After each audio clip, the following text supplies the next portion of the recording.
I would like to quote a few lines from T.S. Eliot, The Wasteland.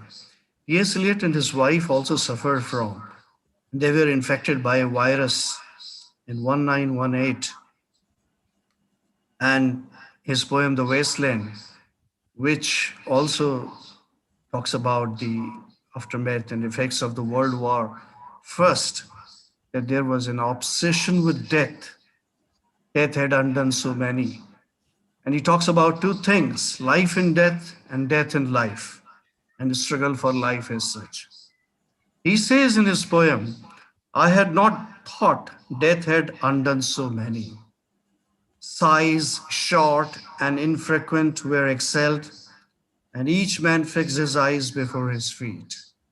Really describes about the pathetic condition we can see in the present pandemic in COVID-19, which is more of a global phenomena, and the whole world is united against in the combat and fighting against this COVID-19, and is on the rise. And we hear about number of waves, second wave, third wave, the fourth wave is going on. And throughout the world, in all the countries, the situation seems to be similar. Same kind of fighting against the virus pandemic, a similar situation of lockdown, and people are undergoing similar kind of experiences. And you can say that size, short, and infrequent. Does it not apply to the oxygen shortage? People are struggling for oxygen. People are struggling for to stand on their, and their eyes are fixed downstairs, and they are waiting for this, mm, experiencing this disaster. I'm also reminded of W.B. Yeats, who says that things fall apart, the center cannot hold, mere anarchy is loosed upon the world, the blood dimmed tide is loosed and everywhere. So I think these quotations are befitting in the current scenario, because as they reveal the current suffering of the people around the globe. And also he says that surely some revelation is at hand. This may be another kind of revelation. And also I'm reminded of the few lines from John Keats in Ode to Nightingale when he says, the weariness, the fever, and the fret, here where men sit and hear each other groan, where, where but to think is to be full of sorrow and leaden-eyed despair. So that shows the depression, the neurosis, the isolation, the loneliness, the alienation that is all brought about. So these lines seems to be befitting in such circumstances. And I'm also reminded of the line from Hamlet where he says, the time is out of joy to curse the spite. And there are many more lines from King Lear as well. So if we look at, I think this literature has been serving humanity, has been depicting and describing disaster all over the years, and has been doing justification, full justification. And the functions it has been performing, literature and society, literature and science, they are all intertwined, they are interconnected, and they cannot be, we can't have watertight compartments.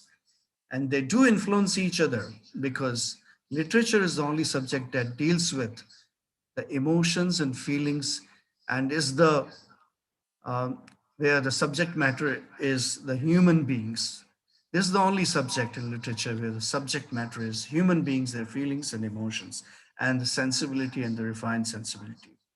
So dating back to 762 BC, I quick, in few minutes, in a couple of minutes, I give you just a panoramic view, a brief view. In Homer's Iliad, we have the description of this endemic or pandemic, or what you can say. It describes about the 9 days of plague, and it ends with the release of the daughter, because they, in Sophocles, in Oedipus the king, 429 BC, where plague was a result of the religious pollution. I'm cutting short most of the description. And on also the Roman poet Lucretius in 55 BC, where he wrote on the nature of things, And he was the first century didactic poem, first century BC, of course. He talked about disasters, all kind of disasters, thunder, lightning, volcanoes, earthquakes, and their effects on human beings in the disaster of Peloponnesian War. The Athenian plague in 26 BC, it killed almost as many as 300,000 people because of the illness, the plague. Then there's Antonine plague. Uh, it's also called a plague of Galen because Galen was a physicist who diagnosed it. In 180 AD, in Roman Empire, Marcus was there. It was about smallpox and it spread throughout the Europe. And then there was a Justinian plague, 6th century AD, to Ethiopia, from Ethiopia, Asia, Egypt, and it quickly spread to, and in the book History of Wars, so it was described as the great disaster of that time, almost covering most of the parts of the globe in 542 AD, and 50% of the population was not only impacted, but also 40% of the population was reduced. Then there is a famous Black Death. It was a global outbreak, and you'll be surprised to know that, like COVID-19, it also started from China. So China was a culprit even then, and even now is the culprit. And it was in 1347. It was responsible in killing 150 million people. So the population from 4.5 came down to 300 million. So it was considered to be a punishment. I think literature has, if you talk about Bible, if you talk about Ramayana, Mahabharata, the Gita, they have been propounding different kind of theories. They have been looking at these disasters from different perspectives. And even the writers of literature, they have been describing it from their own perspectives at times. For example, uh, in our religion, Hindu religion, they have said, "Jab jab bhi पाप का घड़ा भर जाता है." Whenever the sins accumulate and they mount up, the God has to take a birth in order to purge people of their sins. So that was also one kind of thing. And also you think about Charles Darwin's theory, survival of the fittest. You see, survival of the people who have the best immune system in today's world. But even the immune system is failing these days because we have fallen prey to this deadly virus, which is unpredictable and which is very naughty and is a notorious virus, as you can say. So even that theory fails, that survival of the fittest, survival of the most immune system, as you can say. Nobody can be so claiming or can have a boastful claims in this matter.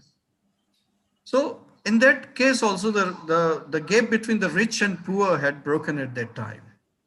And Nostradamus, as you may know, belongs to this period, who was the first case of quarantine appears in Rugasa in 1377, and there was an island that is known as Lockdrum, and the people were quarantined for 30 to 40 days in order to get themselves cured.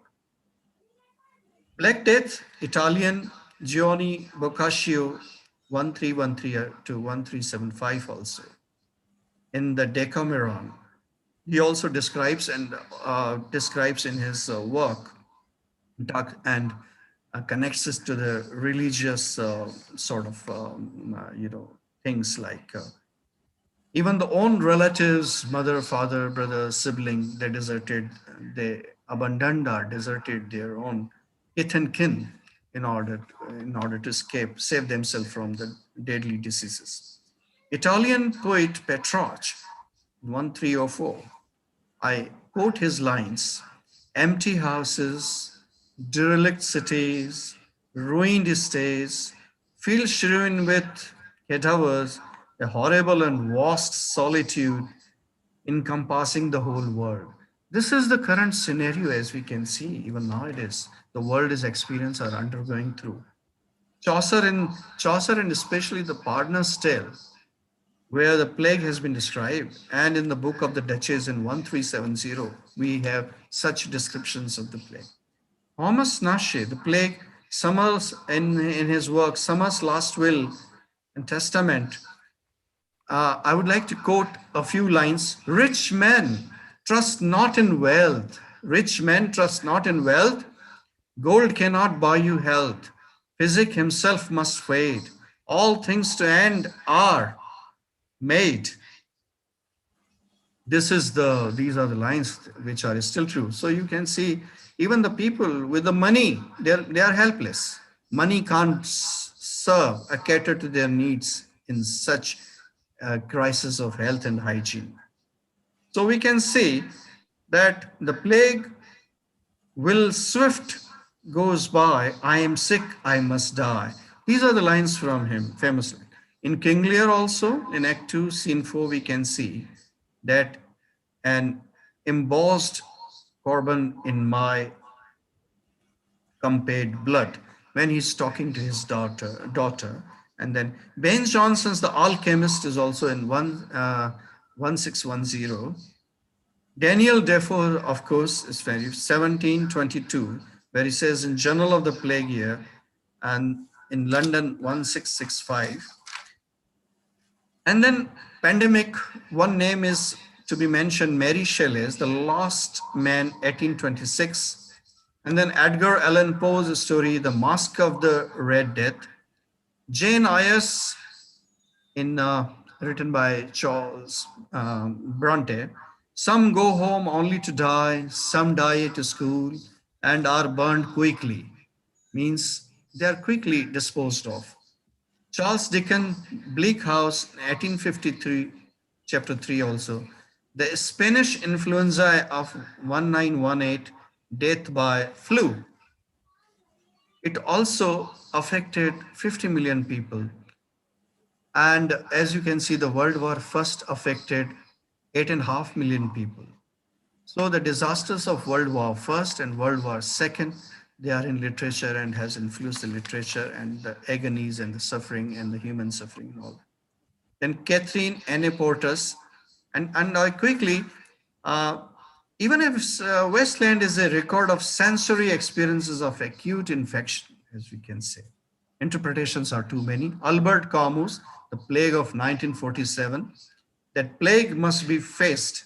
Philip Roth, and there is Zone 1, 2011, that New York was depicted as a post-apocalyptic dystopia, and the plague that affected and turns the people into zombies.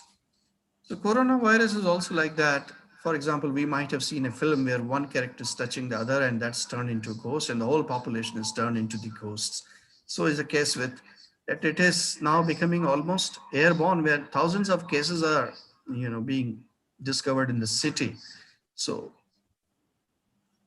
now what this descriptions of literature. So literature has justified itself by the descriptions and depiction of such in terms of the evolution, even in terms of the resolution, and even in terms of the uh, offering the solution. And therefore, it has been dealing with the patience, empathy issue. There has been the purgations of emotions and feelings. I think Dr. Neelanjana has clearly mentioned about the functions of literature and the role of literature that it performs. And then literature also does to create order, some method in madness, to create order out of disorder. And of course, I picked one phrase, which is coherence out of chaos, and also to make the absurdity of disaster tolerable is a way, literature is a way to deal with human suffering and to tackle. And literature has been the arch inspirer. It has inspired the scientists, the social scientists to come on the platform, and it has paved the way for the new discoveries, new inventions, and all that. As our Vice Chancellor, Madam, said, that necessity is the mother of invention.